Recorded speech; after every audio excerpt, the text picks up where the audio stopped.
Mahindra Maximo. இது என்ன complaint பார்த்தீங்கன்னா ஸ்டார்டிங் ட்ரபிள் தான். ஸ்டார்டிங் ட்ரபிளில் வந்து பார்த்தீங்கன்னா வயரிங் கம்ப்ளைண்ட் இருக்குது. வாங்க என்ன கம்ப்ளைண்ட் காட்டுறேன். கேம் சென்சார் வர கப்ளர் தான் அதில் கழட்டியிருக்கேன்.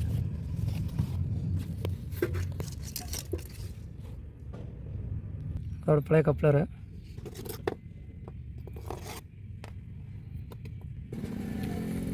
பாருங்க, ஒரு லைன் வருது.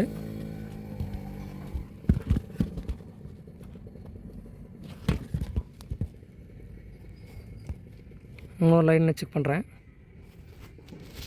இன்னொரு லைனில் செக் பண்ணுறேன், வரவே இல்லை. அது இல்லாமல் பார்த்தீங்கன்னா இது ஃபுல்லாகவே வந்து பார்த்திங்கன்னா வயர் டேமேஜ் இருக்குது. வயரிங் ஃபுல்லாகவே பிரித்து லைன் ப்ராப்பராக அடிச்சுக்கிறேன். அடிச்சுட்டு இந்த கப்ளர் வேறு அதில் மாற்றணும்.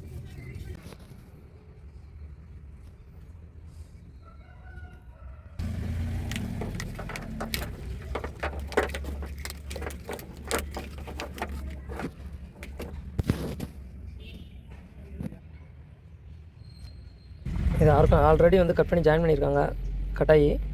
இதில் தான் கம்ப்ளைண்ட்டு. இதை வந்து ப்ராப்பராக பூராமே எல்லா வயருமே பிரித்து அடிச்சிக்கலாம். அடிச்சுட்டு 2-3 கப்ளர் வந்து டேமேஜ் இருக்குது, அதை பிறகு புதுசு மாற்றிக்கலாம். DRV coupler, cam sensor coupler, rail pressure sensor வர கப்ளரு அதெல்லாம் மாற்றிட்டு ப்ராப்பராக டேப் அடிச்சிக்கலாம். எல்லாமே ப்ராப்பராக கப்ளர் மாற்றி டேப் அடிச்சாச்சு. வண்டியில் மாட்டிடலாம்.